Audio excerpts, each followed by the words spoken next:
Yay. Here we go. Here we go.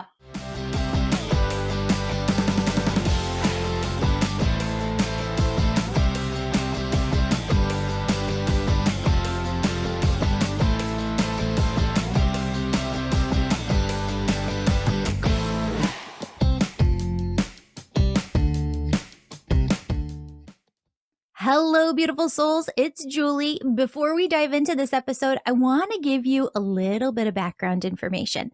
Friends, my best friend in the entire world, Sarah Hammer, is turning 40 years old this week. And I wanted to honor our friendship. I wanted to honor her. I wanted to celebrate her with just all of your positive energy and love by having her on the show. So she doesn't know about this special intro. She just knows that we record an episode. She doesn't even know that it's for her birthday. So I hope you'll join me in saying happy birthday, Sarah, sending love her way, because she's actually the one responsible for this podcast getting up, going, and what it is today.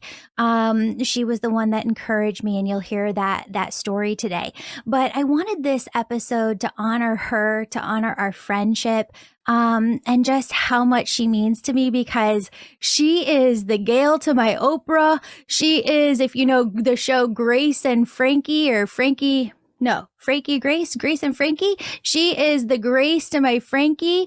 And if any of you watch Workin' Moms, if you're a mom and you don't watch Workin' Moms, you have to. Every time I watch this show, I think of her, my friend Sarah, and just how much I love her, and how I really couldn't do life without her. She's just my confidant, the person that I tell everything to, and she's just so incredibly special. She has taught me so much throughout my entire life, and she has just given me so much grace and patience as I have learned to be a good friend, because Sarah is an amazing friend. I don't know if any of you are like this, right? So I kind of grew up in a survivalist way, like my life wasn't exactly peachy as a child. I had to figure things out a lot for myself.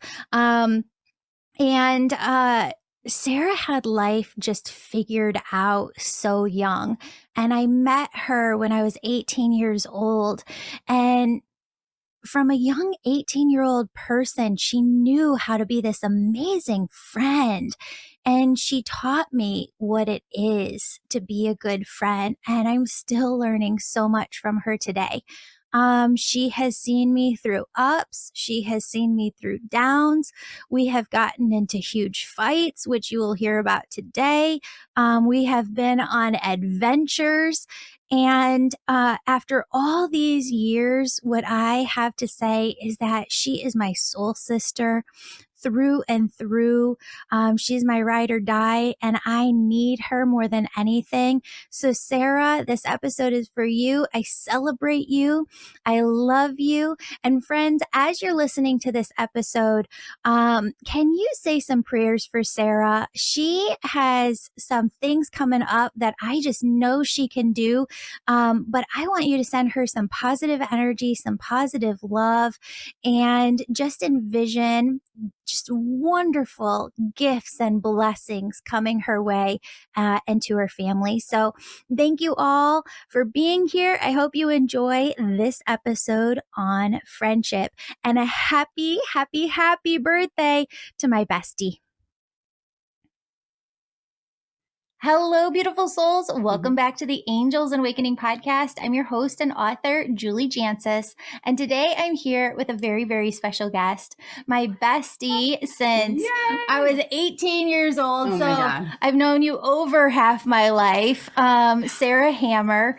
And actually, she's the one that you have to thank for this podcast being here. So, gosh, let's see. I started the podcast in 2019. Okay.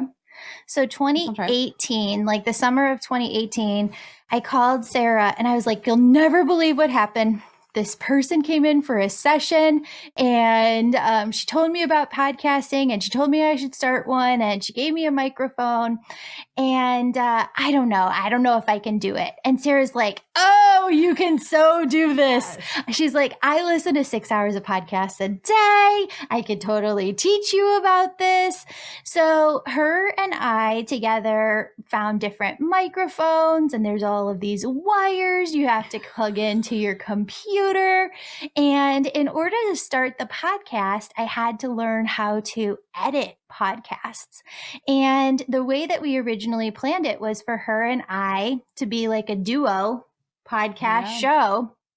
And life just got so crazy. It was hard for us to get together. But we're here tonight and we're talking about friendship. So welcome, Sarah. Thank you for having me. I like how I listen to 6 hours of podcasts a day, so I'll teach you all about how to do it. I know. As if that makes you an expert. That's the best. You'll teach me all, like you did. The false confidence is amazing. I love it. No, I love it. It was so perfect. Okay. So I want to talk about friendship today because it's not something that we've really explored on the podcast, but I don't know about you, but I have been the type of person throughout my life when I saw my parents get divorced, where I felt like it was really easy to cut bait with people. Like if times get tough, it's really easy to just like walk away from a friendship. And I've learned through you and a couple other friends how to work through things and learn to grow with people instead of just leaving a relationship because you had one argument. I find that interesting that you say that because I also am someone who, it's easy to just cut and go. Like I feel like I will have some leeway and some like, all right, I'll take to a point.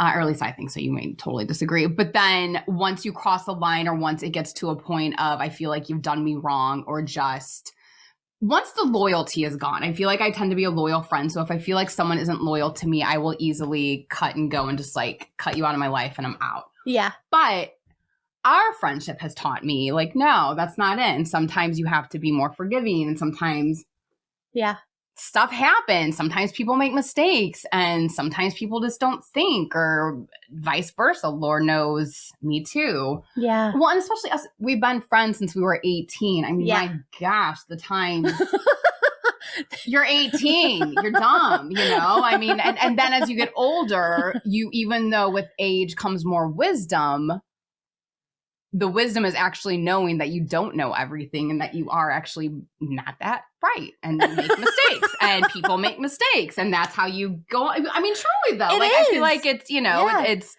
I'm just thinking back, like we have been through so much. Yeah. So we went to a side trip to Greece and made it through okay. We've been through a lot. But all that to say, I feel like our friendship and the fact that we do come back is a testament to no, you can work through things.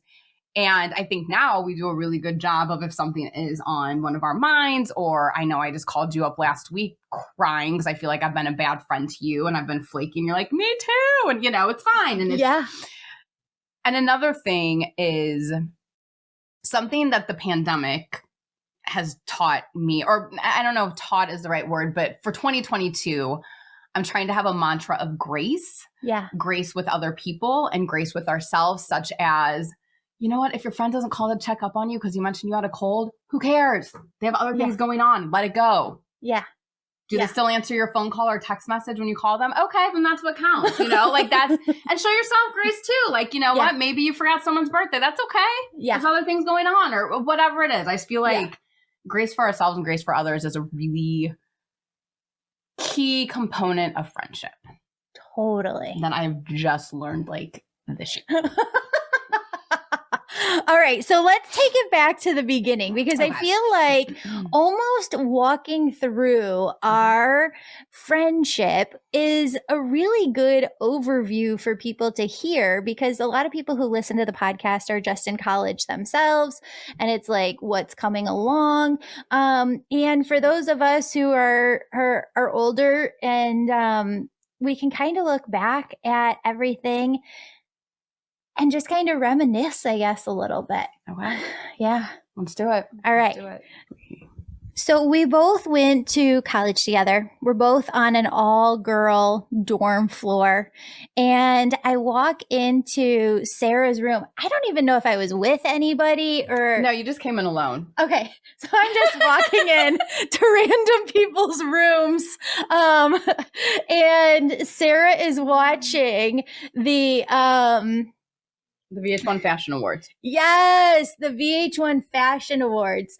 And I'm talking to her and she's talking about this project that she's got. It's like the first month of school and the topic of the project that she's talking about, totally interested in. And I'm like, Sarah, we're going to be best friends. And Sarah was kind of like, okay. Yeah, you literally said we're now best friends. Okay. Yeah. And then like that was it. That was it. Oh my God. So so then we had another friend who was in a different dormitory who shall remain nameless. Yes, we'll just keep that nameless. Yes. And this friend calls us up one day and she goes, I have a room that's completely vacant next to our dormitory room. Why don't you and Sarah move over here? And I say to the both of them as I get this call, I will do this, but I'm not moving any of my stuff because I was just like, I hate moving. I don't want to like deal with it. I'll unpack it, but I don't want to move it. Yeah. Well, and at the time too, neither one of us were in a good roommate situation. No. We were on a restricted, like a quiet floor. My roommate was just never around. And then when she was around, it was just mopey and which is that's not what you want. Entering college, you want fun. And then your roommate was just loud and obnoxious and like you couldn't sleep if I can recall. And just like, I don't really even remember what was going on. I don't either. It was just like we didn't have a good roommate situation either. And so, and our floor kind of was blah. Yeah, it just wasn't the best. So, just, you know. Yeah. So Sarah goes, no problem. She goes and she gets all of these trash bags and she takes all of my stuff and just throws them into trash bags. And she brings all of the trash bags to the new dormitory room that her and I are going to room in. And we have this new room together. Yeah. Oh, yeah. So self-exploration, here we come. We're home alone, or, you know, I think we're home alone and bored on Christmas break. Yeah. You called me. Yeah. And we start talking about where to go on vacation. Like, let's go backpacking in Europe. Julie, it wasn't even that. It was you called me up and you said, I'm so sick of being home. This is boring. We should take a trip. And I said, okay. And you said, I think we should go backpacking. Let's go to Italy this summer. And I said, okay, let's go. And that's how it started. You called with a plan. Like you already had the plan. Oh, I did? Yeah, you had the plan of going. We wanted to go to Italy. And it was specifically, we'll hit one country because then we'll just do another country the next year. And instead of backpacking all over Europe, it was one country. Yeah. And I mean, we're 18. What could go wrong? What could go wrong? So I take all the money that I have saved throughout all of high school babysitting to go on this backpacking vacation through Europe. And the first thing that goes wrong is Sarah has talked about for a couple of months. Now, mind you, we're living in the day and age back then where there's no internet, basically. Well, there's internet. There's no internet on your phone. There's internet cafes and we have email, but we don't. But I don't think that we used it to really search a ton. And there wasn't a lot on it. I mean, like this was the year 2000. This was before 9/11. Yeah. Okay. So we actually, it was like the summer before. It was 2001, but the summer before. The summer of 2001. Mm-hmm. So here, my bestie, Sarah, is talking for a couple of months about the actual backpack that you need to go backpacking. And I do not realize that the backpack that you need to go backpacking is literally like from the top of your head down to the bottom of your butt. It's like this huge shoulder. Yeah. I mean, this thing was huge that you had. Yeah. It was like at least half the size of you, if not like 3/4 the size of you. Yeah. Yeah. Okay. So I didn't realize that that's what you needed to go backpacking. So I just got like a large backpack that you would use for high school in order to go. More of a book bag. Yes. Perhaps one could call it. So I got a large backpack to go backpacking in Europe. And I literally have like 2 or 3 outfits in here. Yeah, we did good not bringing a lot. Yeah, we did. We didn't have a lot. We bought a lot of stuff over there and brought it back. Yeah. But okay, so here we are kind of going to Europe, which is the bare essentials. We have a book bag, a backpack, plane tickets to there and back. I don't even think we had a map. Oh, no. We had a Eurorail. We had our Eurorail ticket. We had our Eurorail ticket, our plane ticket, a book bag, and a backpack. And each other. I don't even know that we had the Eurorail ticket. We did. We did? We did. Okay. We were that far. We got that far. Oh, my God. So we get there. We go to Milan. Well, we get into Milan. We go to Venice, which is like one of the most fabulous places. Mm-hmm. Loved it there. It was just like so picturesque, everything.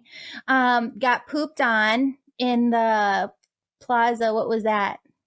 Like, oh gosh, I don't even remember. How horrible is that? I know. But somebody said it's good luck. Okay, you got good luck because you got pooped on. Go from there to Florence. And I didn't think that it could get any better. But then Florence is like... Florence is my favorite. Oh, it was gorgeous. Remember the Boboli Gardens? Oh. And the Rose Garden on top? Yeah. But we're like too poor to actually like enjoy a glass of wine there. And it's like we're in our Abercrombie t-shirt and just short and just looking like such American scum. Oh, yeah. And the most beautiful places in Italy. But you know what? Oh, yeah. But you can do it when you're young, right? We got by eating gelato every day as a meal. Mm-hmm. We would get a big loaf of bread and Nutella, and that is pretty much what we ate for like 3 weeks. Side note, Easter Sunday, like just a few, whatever. This past Easter, we had leftover bread on the counter and a jar of Nutella was in the pantry. And that is indeed what I had for one of And you don't think I didn't think about me and you? I sure did. Oh, that's awesome. That's awesome. Okay. So we're in Florence. We meet a bunch of amazing people. We're staying at this hostel that was pretty much like a castle as I remember it. Mm-hmm. I wonder if it used to be like a monastery or something and they converted it into a hostel or... Yeah. Again, there's probably so much history and just riches around us that it was just, we're in Europe. That was Europe. Oh my goodness. Well, maybe I have to do a couple of these episodes because I think we could talk for forever. Because I keep remembering how much we were searching for Michelangelo's David, to find this one sculpture. And there's so many lookalikes. I'm not sure if we ever really saw No, we did because it was in the museum. Oh, okay. It was in the museum itself, but there's the Michelangelo plaza, like piazza, that's at the very top of the hill that we went to too. Oh, okay. So we're walking around all over. We meet those people and everybody that we meet all throughout Florence is like, you got to go to Greece. You got to go to Greece. And I'm like, well, we're not going to Greece. We have a plan. We're going to Rome. We're going down south. We're going to find Cinque Terre, which we never did. Cinque Terre? No. Because everybody's like, you've got to go to Greece. So here I am thinking about my elementary school geography of a globe, just like a literal globe, and how close Italy is to Greece. So I'm thinking, oh, okay, well, we could do a side trip. Like we could manage it. We've got 3 weeks here. We could just jump over. How long could it take? It takes a day to get there and a day to get back, right? No. No.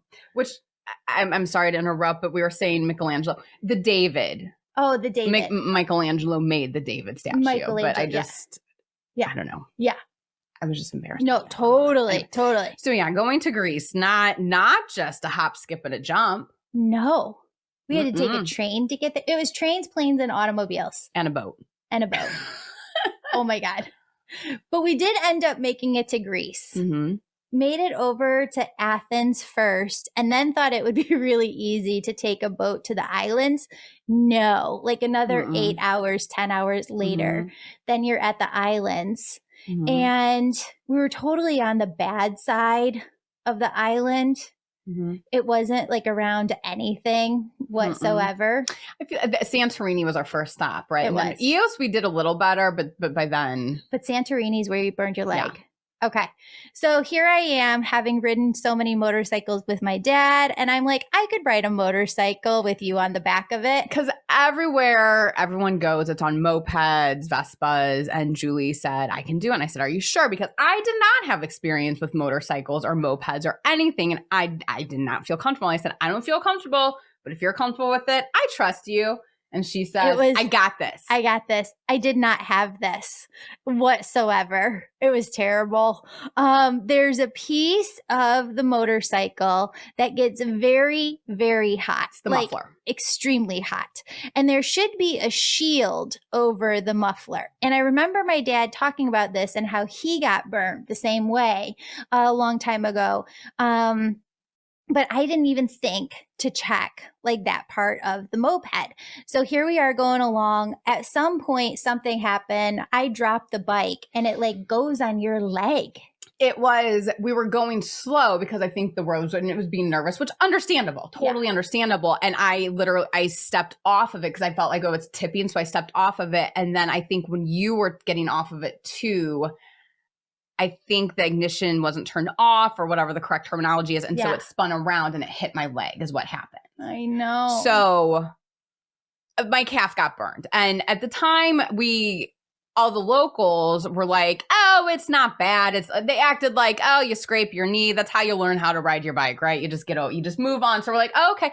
Meanwhile, there was water pouring out of it because it gone to the muscle. It went down to the muscle. But like when I got home and went to the doctor, it had gone down to the muscle. It was a 3rd-degree burn. It was pretty bad. Like, and it was painful. It was very painful. And I don't say this to make you feel bad. We're all good with it. But it was pain that I've never felt before in my life because it's down to the muscle. And so think of everything you do with walking and moving. And I remember when I'd sleep at night, I'd have to pull a chair up next to it and have my like resting on it. Yeah. And then it would take me a while to get going. And I remember when we'd be at like crosswalks, I'd have to just be pacing, waiting for the light to turn. Because if I stopped, it would cramp up. Because once it got moving, it felt fine. But it was just whichever. But yeah, we're in Greece, and these kind people are just vitamin E oil and like straight up iodine and some sort of salve and oh my God.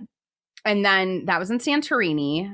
We end up going over to Eos, and this is pretty much the beginning of our trip. Yeah, this was during it was, and we went to Eos.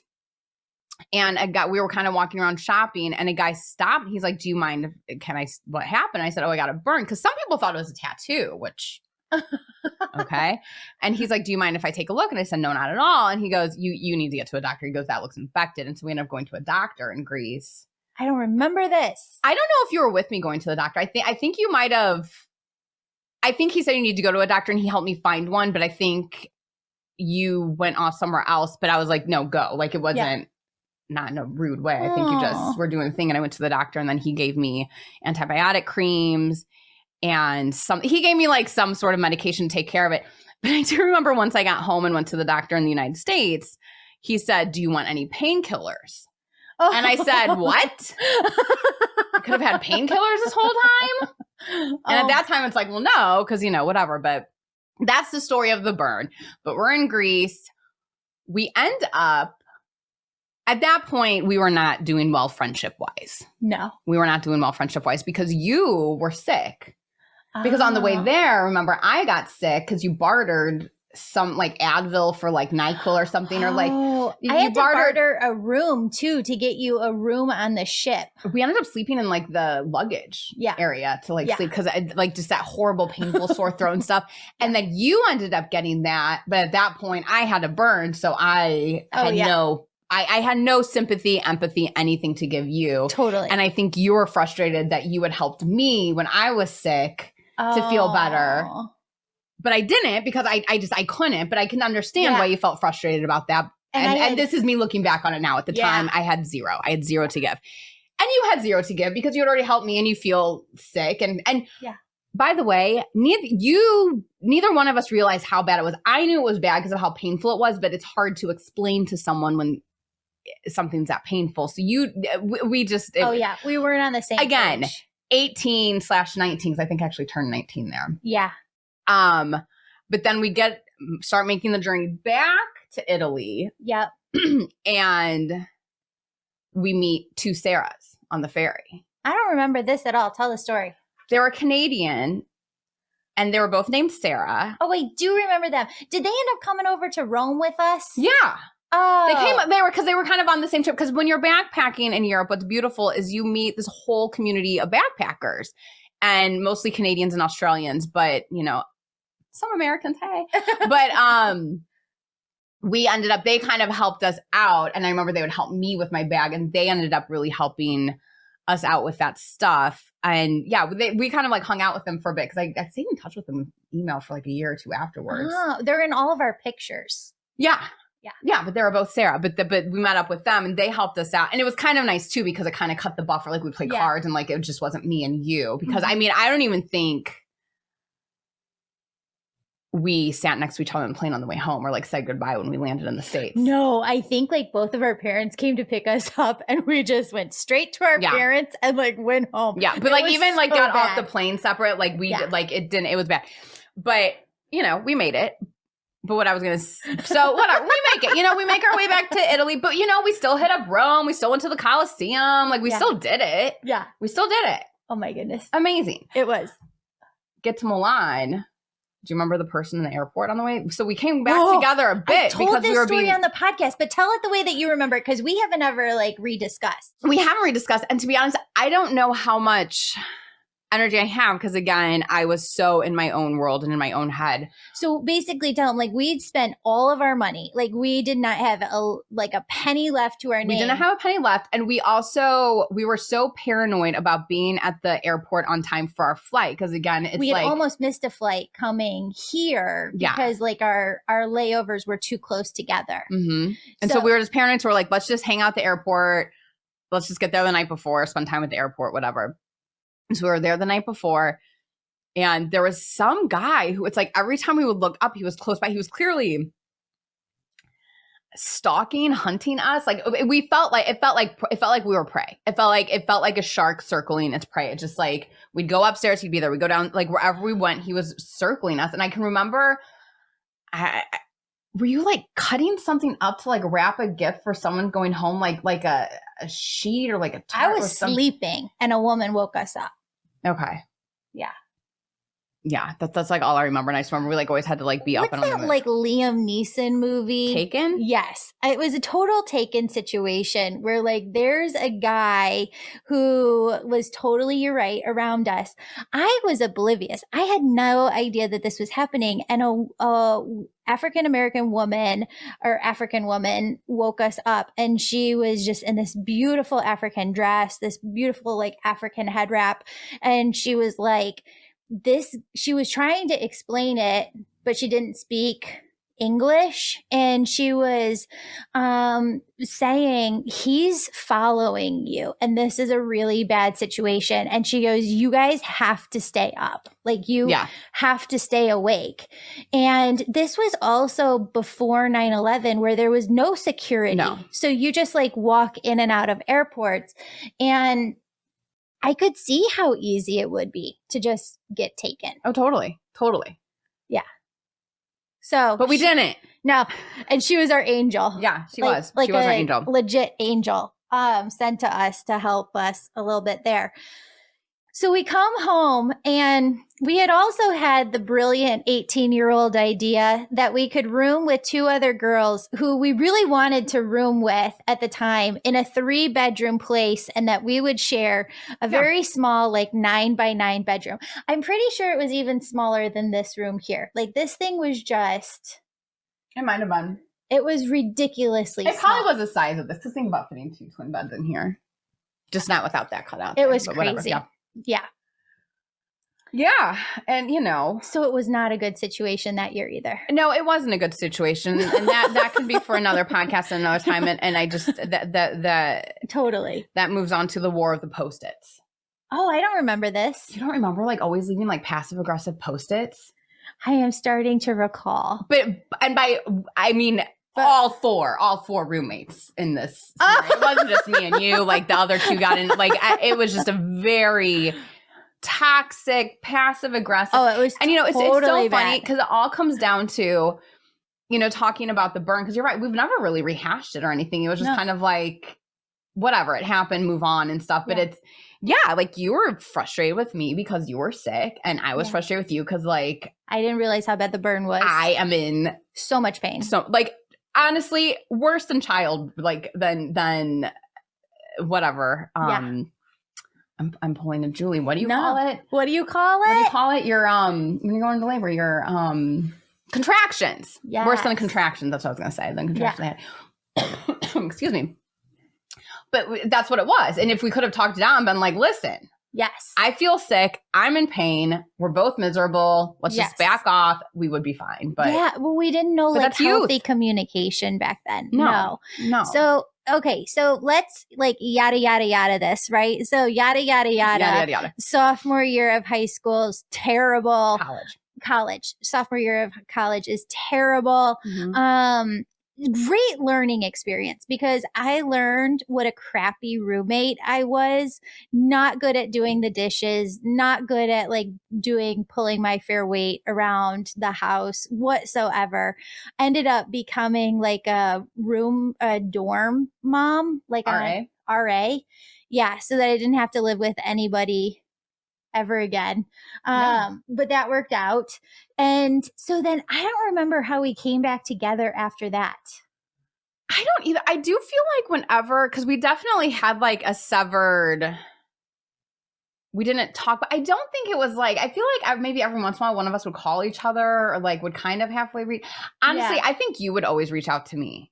I don't remember it that way. I think you reached out to me. Did I? Yeah. It's not funny because I don't remember. Yeah. I can remember going to your dorm when you were the RA. And I remember there was one time hanging out with your friends. And it's also, we're in college. Like you're going to run into each other at a bar. Or like you're going to cross paths. It's not like we're in New York City. I mean, we're in DeKalb, Illinois. Yeah. It's not, paths cross. But it was so much better though not living together. I think not living together actually brought us closer together. I do too. And I think we have always had, because did you keep living with the same two? Yeah, I stayed there until graduation, which honestly wasn't the healthiest for me either, but whole other thing. I mean, I was not mentally healthy outside of the bar. Like there was, I had very dark depression, which the more I look back on, it's like, I don't think I was probably a really great person to live with either, because who wants to live with Eeyore from Winnie the Pooh? But truly it's just, so I can appreciate, I wasn't the best either, but I stayed there. Once I move in somewhere, I'm there. I'm good. What I was going to say is I think sometimes you and we are so close and we do think of each other as sisters, but we're not. Yes. And with family, sometimes you can say something or cross the line, or you can go someplace. Not that I don't think we've ever said anything like that hurtful to each other, but I think sometimes when you are as close to friends as family, but they're not family, you can get a little too comfortable and not keep that.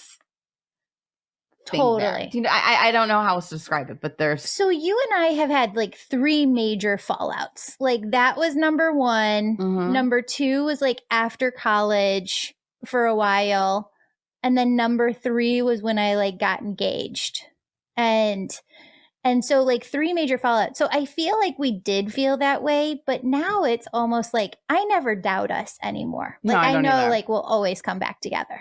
I do too. Yeah, because we've been through so much. You can't. Well, and you kind of have to get over. Are we allowed to swear on here? Yeah. Okay, I was gonna say you get over your petty bullshit because honestly, the other two fallouts, I don't even remember what they are, to be honest. And a part, like, I know I can remember like having them. Yeah. But I couldn't tell you what it was or anything. And to be honest, it probably was still fallout from the Europe trip that we just never dealt with. And so it's just like rehashed. No, that's true. Maybe. Yeah. I don't know. But no, now I know. We got this, baby. We got it. I know, my bestie. Yeah. So no, and you know what it is though too, what I've been learning, and I learned this year through a couple of different brain books that I've been reading, is I think it was The Grieving Brain. She talks about how you can actually feel a closeness with another person, and you can actually feel when you're distancing yourself from that person.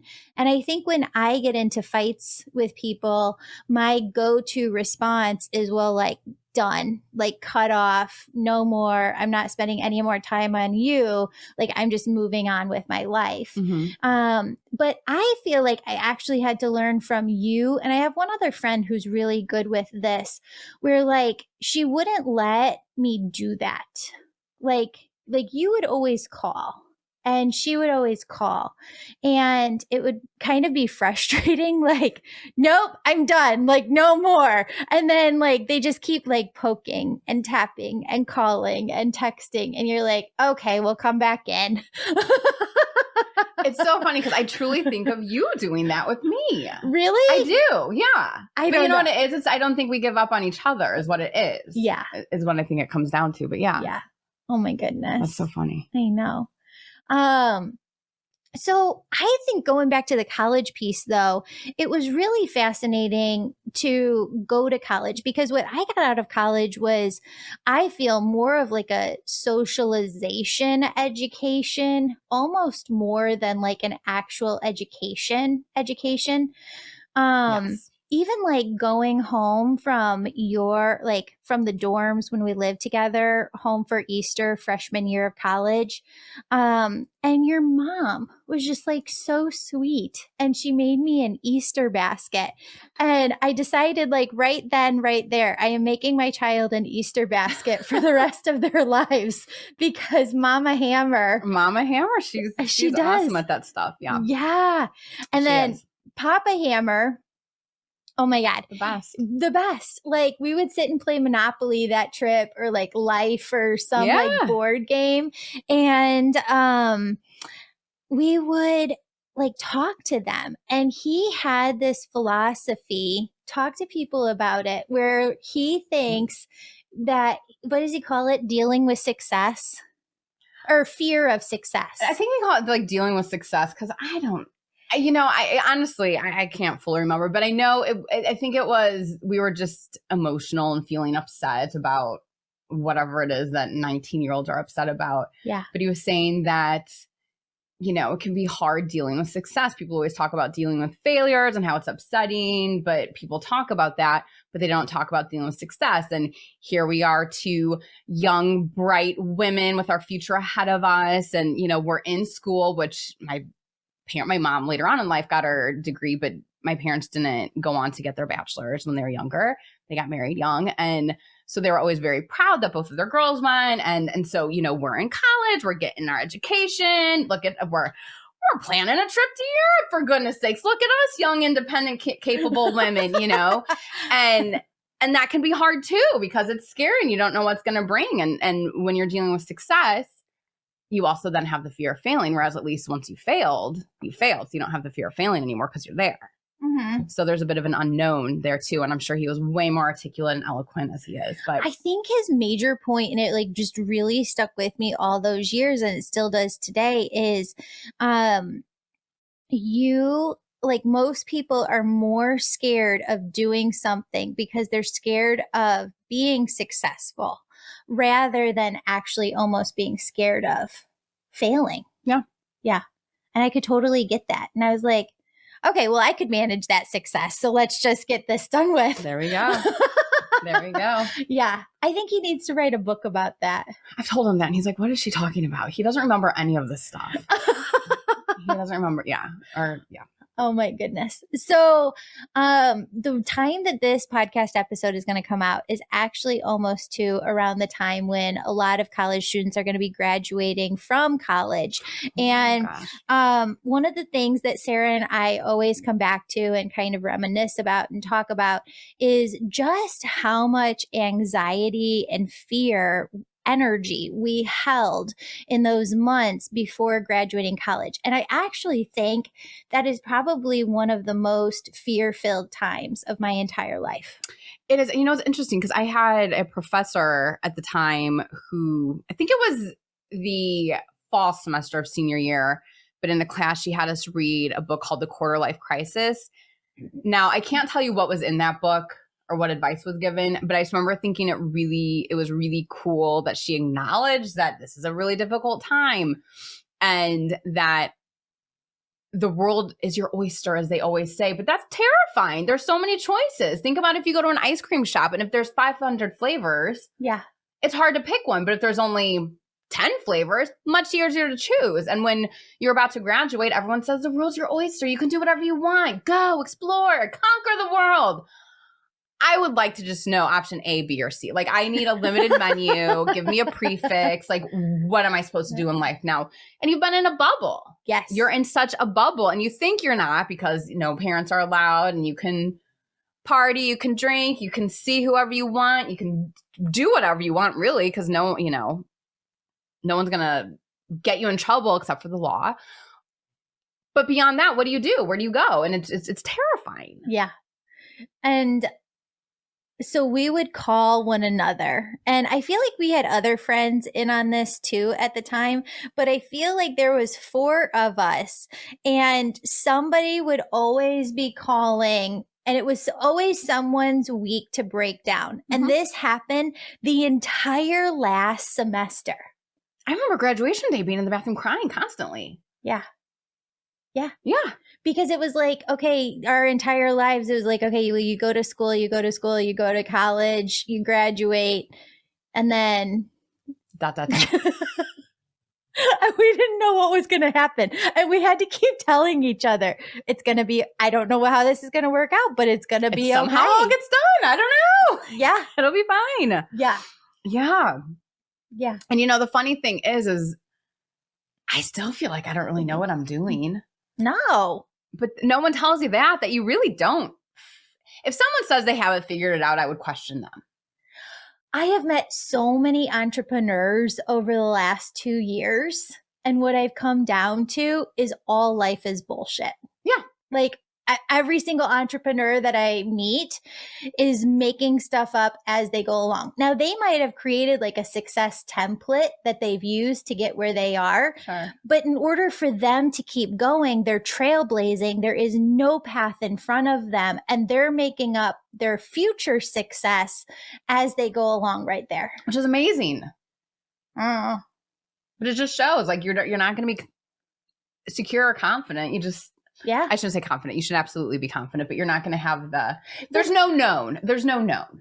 There's a confidence that comes when something is certain. And there is no certainty after a certain point in life. I guess there's truly never any certainty. Yeah. But yeah. But like what you're saying with school, it's you go to preschool, you go to kindergarten, through 8th grade to high school. Those who are lucky go to college, maybe you get your math, but eventually school ends. Eventually school has to end, but we're so trained that's what's certain is you have certainty of school, right? But then after school. Now what? Now dun, what? Dun, dun. Now what? Yeah. Yeah. I don't know. So to all of you who are going through college right now, prepare for an anxious final semester. Mm-hmm. Do a lot of energy healing during that semester. Clear out all your thoughts. Be there and supportive for one another. And if you have just graduated college, congratulations. You're going to be okay. Yeah. It'll be great. Yeah. And you be kind to each other. Be kind to each other. Be there when someone's having a freak out. Yes.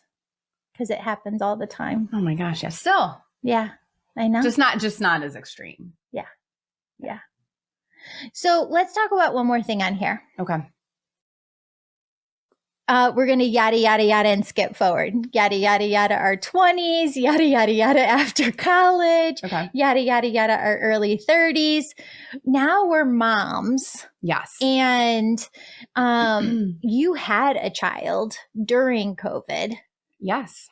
And worked all throughout COVID and managed 2 little ones at home during COVID. And I feel like there were some people, maybe a few people who got a little break during COVID where maybe they got some time off. But there's a lot of people who were doing extra whammy work, just overloaded with finances, with extra loaded with work from home, doing kids schooling from home, managing kids and trying to work from home. And we've been slowly kind of coming out of this, but it's feeling really heavy. Yes. Right now. Yes. Yeah. So is there a question in there? Or just like talking point? I can run with that. I can run with that talking. I'm going to make an observation. I see through your phone calls and a couple other friends' phone calls, I can tell what's happening with the collective consciousness because all 3 of you call me at the exact same time and we all have the exact conversations. Like everybody's in the same exact energetic spot. Yeah. So I think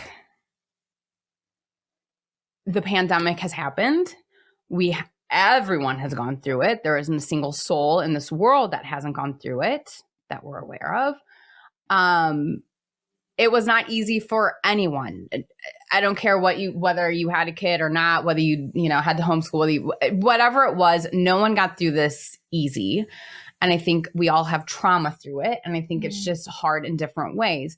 Yes, I was pregnant. We went into hardcore quarantine out of like our group of people. We were probably the strictest for the longest because of that. And dealing with being pregnant and not knowing what was going on and stuff, that was hard. And, unfortunately, my husband lost his job due to the pandemic. But he was able to take care of our daughter and be a huge help around the house while I was working. And, it's give and take. But with all that said, we didn't have to deal with homeschool because our youngest, our child at the time, while I was still pregnant, she's not old enough to be in school yet. She's, now she's 5 at the time she was 3 turning 4. So we didn't have to deal with the homeschool craziness, right? And so it's, we didn't have that. Or I think of, my niece and nephew, it was her freshman year of high school. Wow.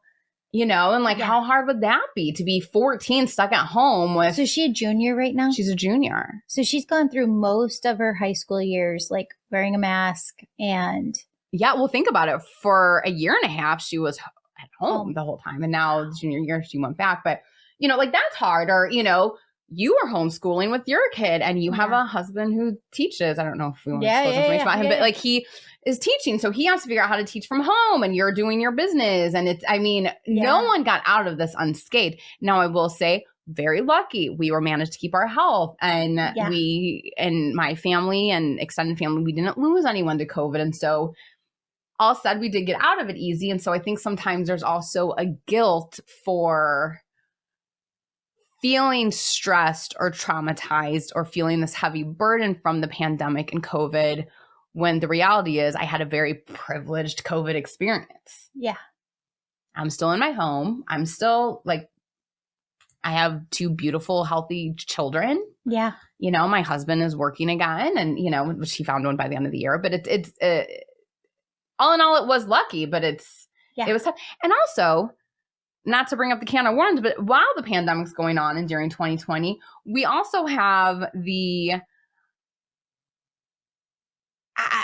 what are we calling the spring and summer of 2020 of Black Lives Matter movement? Because I know that movement had started before that, but there's also a big reckoning of yeah, we're all coming to terms with we're not maybe our being white privilege. Yes. Yeah. Yes. And all of it was a lot. It's very heavy. And I think we're still coming through it. And I know for my family, I shouldn't say for my family. For me, I am clawing my way out of that pandemic hole. I am forcing myself at least once a month to see a friend or to try and put on jeans and a shirt and not just sweatpants and tank tops or wear whatever I slept in the night before, actually get ready. Or I'm clawing my way out. I am trying so hard to make sure, okay, let's get the kids signed up for activities so they get around. Well, go into that deeper and like tell people what you mean by that. Like, it's been 2 years. It's been 2 years of being at home in your routine, doing what we've done because we found a new normal. And I think humans are we adapt really easily and we come to a new rhythm and this is what we're doing and this is our routine. And, now I will say our kids do go to daycare, and they started going to daycare in the early spring of 21. Mm-hmm. But it was, get up, drop them off daycare, come home, work from home, go pick them up, bring them home. Yeah. Rinse and repeat. But we didn't go out. We didn't have a date night until I think it was right before Christmas of 2021. So it's like we didn't have date nights. We didn't do anything. We didn't go out to eat as a family. We stayed home. Like we didn't do anything. And I think we became very comfortable with that because we became so scared of COVID, especially because of the youngest one. Now the older one was able to get boosted, and thank God for vaccines. I personally believe in it. But the youngest, she's young. She's little. She's a baby. And so we're nervous. Their respiratory systems aren't developed as high. Like once she hits 2, I feel like I'll be more comfortable, but it's just, and it seemed like every time there started to be a bit of a sigh of relief. Right. Here comes another strain. Yeah. And so we were being so careful, and now it's just no, and when I'm saying clawing my way out, for my New Year's resolutions for 2022, I tried to be really thoughtful and specific with making them because I am someone who makes them and I usually break them, but I still like to just try and kind of set intentions. Yeah. But for this year, I was very specific with, I want to go down and visit my parents 2 or 3 times. Let's take the kids to at least 2 museums. Let's make sure we go swimming 3 times this summer. Let's have play dates with friends. Let's both for the girls and for mommy. Yeah. Let's have a date night. Let's have 3 date nights this year. Just and it sounds so tiny and so small and just so honestly, we also as a family decided that we're going to go to a street fest at least once a month around, the Chicago and whatnot. But just because we don't do anything as a family because we've been so scared. So it's like, oh my God, we have to get out of the house. We have to get out. Mm-hmm. Now, luckily, not luckily, with work, they are now requiring people be in person 2 to 3 days a week. Yeah. And I have been going in person since February. So that's also helping me get out and stuff. But it's hard. My husband still works from home exclusively. Oh, I didn't realize that too. Mm-hmm. Wow. And so it's very hard for him too, because his office is in the basement, which is also where we hang out at night after the girls go to bed. So he's just stuck in the basement. And I think it's really hard to get out of the hole and to go back into society. And the thought of a party, the thought of being around more than 20 people at once is daunting. But I also know that as soon as I'm around it, it's going to be, hey, schmoozing and talking, because that's how I am when I get into the office. I never shut up. But I think it's hard. Yeah. It's very easy to become complacent and to be in that dark hole and to move on. Hindsight is 2020. We can look back. Let's take this full circle. You and I can look back on, our tiff in Europe and how we needed better communication and see that very clearly because there's been so much time and space since it. Kind of projecting to your 5-year self, 5 years out from now, what do you think yourself 5 years from now would tell Sarah today that she needs? That's a good question. It's a very good question. My first instinct is to say Sarah needs help and Sarah needs to ask for help, because that has been a common theme in my life. I can remember being 4 or 5 years old and my parents saying, you're so independent, just ask for help. It's okay to ask for help. And they always say that's your biggest strength and your biggest weakness is to ask for help. And I think, just asking for help, just saying hey, I need to get out of the house. I need to even saying to my husband, like, I can't do it, put the girls to bed tonight and going to bed, or just, which I am working very hard to get better at that. But I think just asking for help. All women are bad at that. Like, I don't want to say all women are bad at that. I think a lot of women have a hard time with that. Like, I know I have a hard time with that too. And Blake, ever since we've been through just years and years of marital counseling, he makes a joke out of it and he talks in a caveman voice and he goes, man, dumb, must be direct. And he's like, you have to tell me. He's like, tell me exactly what you need me to do and I will go like do my marching orders, but like, I can't read your mind. I don't know. And that's, totally. And I think, but even then, I still have a hard time. I do too. And I have a hard, and John and I have had many conversations about this too. And it's because I don't want to come across as a nag. Yeah. Because if I'm asking for something, I'm being a nag. Right. And and God forbid you do it, which is so, and in my head, it's so stupid. And you know, I think of like, sometimes I have imaginary conversations in my head. If I'm having a problem or I talk to myself as if I was coming to me as a friend. Like if it was you coming to me and like, what advice would I give you? What advice would I give Val? Like what advice would I give my friends? And I try to do that to myself sometimes too. And it's like, just ask for help. But I will say our house is in a really good spot right now where I don't know the last time I've cooked dinner. Yeah. Like he takes care of that. Or I feel like we're finding our groove and we're finding it, but it's just not being afraid to ask for help or just, and quite frankly, medication helped me too, which was a way of asking for help. And I think sometimes you just have to admit that things aren't great, that you're having a hard time and to not feel guilty for it. It doesn't matter. Like pain is pain. Or if you're struggling, you're struggling. It doesn't matter if it was because of a crazy traumatic incident where your life flashed before your eyes, or if it's because you've been held up in your house and you've just been in the same sweats all week. When you're struggling, and help is help. Yeah. Right? I know. Does that make sense? I feel like I rambled. I feel like I really rambled. No, you're perfect. I love my friend Sarah, everybody. She's the best. Oh, I love you. Aww. You're the best. To everybody out there who's feeling the same way, we just want you to know that you're not alone, that everybody is feeling this way right now. We're just kind of dealing with a lot of heavy energy as we shift and pivot again and come into a place of a new normalcy again. And if you're struggling right now, it's okay. And really, I talk about in the book, surrounding yourself with your earthbound spirit team and creating good networks and systems around you of that support. So Sarah is part of my earthbound spirit team, getting to call her. And we know if we call one another, like we always call one another right back within 24 hours. And we kind of had something during COVID where we would check in and we'd be like, don't have a lot of time to talk. Just want to see, like, is this emergency? Is this a code red? Or do I have time to give you a call back later? And we'd be like, So we kind of have like a threshold of where you at, where you doing, where you checking in. And if it's an emergency, we'll get right back to you. And we'll have like a longer conversation. But I had actually taken time off from seeing my therapist because I got so sick. I was like trying to get into all of like those doctor's appointments. And I noticed a huge difference within myself, like if I'm seeing a counselor or therapist or not.